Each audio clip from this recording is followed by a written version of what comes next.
Hello everyone, welcome back to Piedra Designs. This week what I have is a piece of chokecherry that a friend had given to me. He had bought it actually as firewood, but that log was roughly 7 to 8 inches in diameter and I don't know, 16 or 18 inches long. Anyways, around here, uh, you don't see chokecherry get that big very often, but once in a while you can run across some, and he happened to run across it for sale as firewood. Anyway, he gave me this piece. I've already put it on the lathe and rounded it out so that it will fit inside this mold, which is just a washer fluid bottle cut down. Checking with the only other people at the house currently, a couple of my kids, they thought that with the reddish, pinkish brown coloring of the chokecherry and the available colors and pigments that I have available at the moment, that we're going to go with this pink sherbet alcohol ink, and we'll be using this floral epoxy resin, which if you've seen the other video I have where I use that stuff, it does have a super long open work time, so the mica powders won't work in that because they will all settle out to the bottom before the resin sets. So we're going to just try to tint that resin up with some pink to go in this chokecherry. These flats on here, or the outsides of the logs that are still there right now, those will probably disappear when we go to actually shape the bowl. We'll have the cracks here filled with resin, and then one of the goals for the top side is to be able to have some of this was where a natural crack had occurred as that piece dried. So I want to have some of that natural weathered stuff. I want to have some of the fresh split coloring in there, and then of course some of the resin all incorporated into the rim. But let's first thing I'm going to do is get this taped down in the mold so that it won't float up.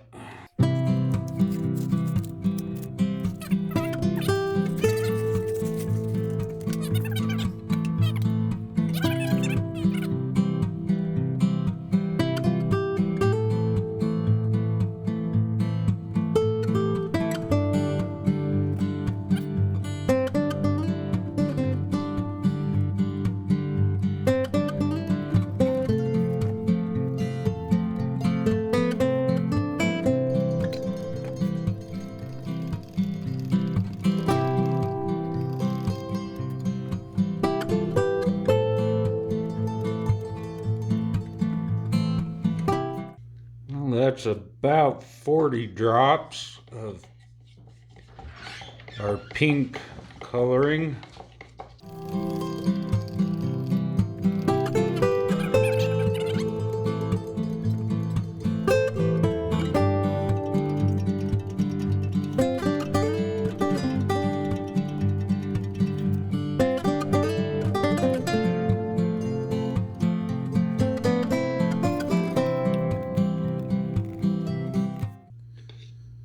Well, that was a fairly close guess on the amount of resin we need. As this goes in the pressure pot, that level may drop a little bit, and we may not end up having any of the weathered edge here in part of our rim, but we're close enough that I'm not going to worry about mixing up some more resin. We'll go with that, whatever that level drops to, we'll call it good.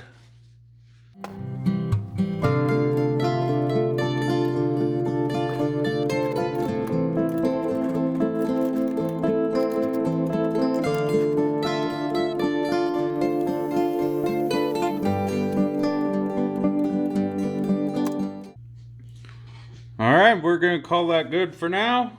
We'll come back in a couple of days and take this thing out and see what we have.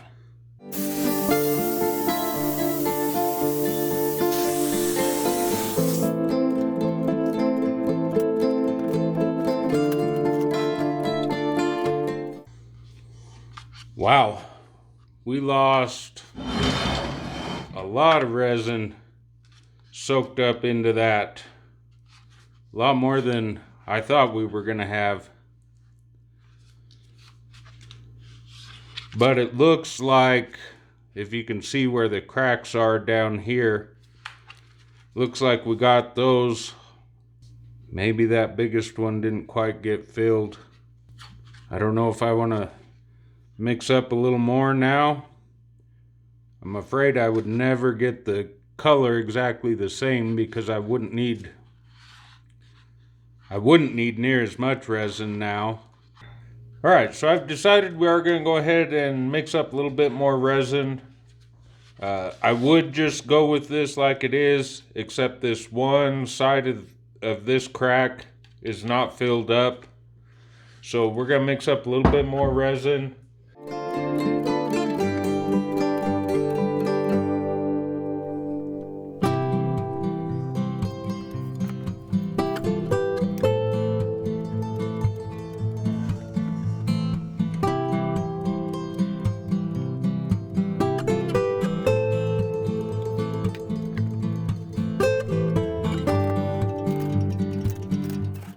So we're a couple of days later now.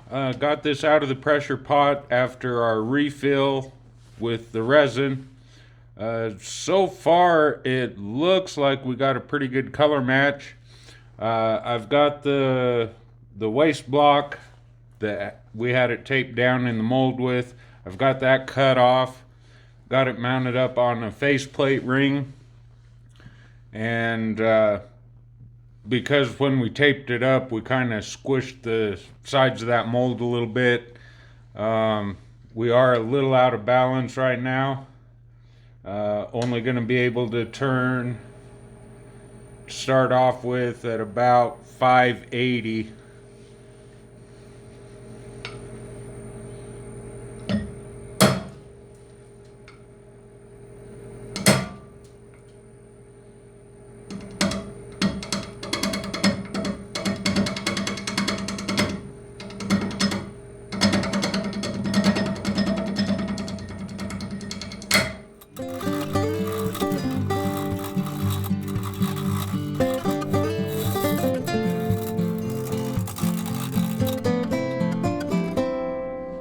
That was a big chip that came out.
Alright, I think we're ready to start a little bit of sanding. Between the tear out here and a couple of chips here, we may have to do a little bit of fill in with some CA glue. But we'll start sanding, see what we can get out of this. This is my first time actually doing a resin project that has this much resin in it, and so I'm having a bit of a learning curve trying to figure out how to get this stuff to cut. Might help if I resharpen the tools. With the diameter of this versus the depth, I'm thinking probably gonna lean towards a lidded box in the end. Obviously I haven't prepared for that now, so I don't have another piece ready to make the lid, but going forward from this point, I'm gonna go with that in mind. Try and keep a little bit of the straighter walls here on this. I don't want to lose all of this natural curvature of the initial log filled in with resin. I don't want to lose all of that. So we'll keep the straighter wall here, go forward with the intent of making a lid for this at some time in the future. Because I do have a recess cut on the bottom, I'll be able to mount this back up if I need to when I'm doing the lid and trying to get that fit right. But I'm going to start sanding now. I'm going to start at 60 because of the tear out here in a couple of these chips. See if we can't get rid of those without sanding this away to nothing. If we can't get rid of some of these deeper chip outs here, we may have to put a little CA glue in it, but that's where we're going to go next.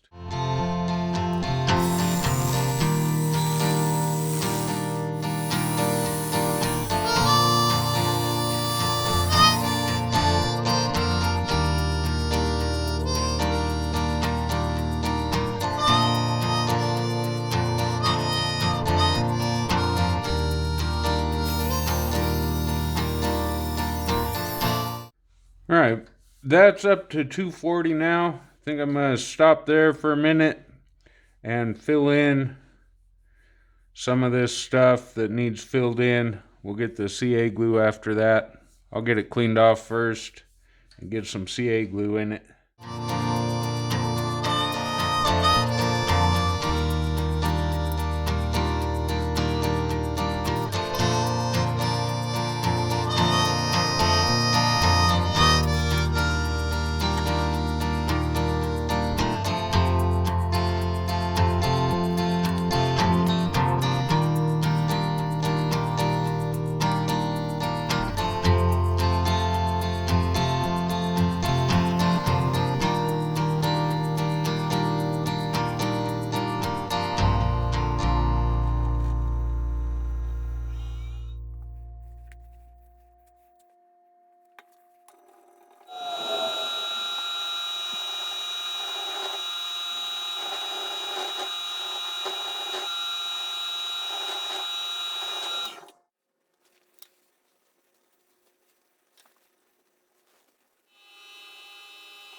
So I think we're ready to get this off the chuck, get the faceplate off of there, and get it turned around, see if we can hollow out the inside.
Well, looks like that's it for this one for this week.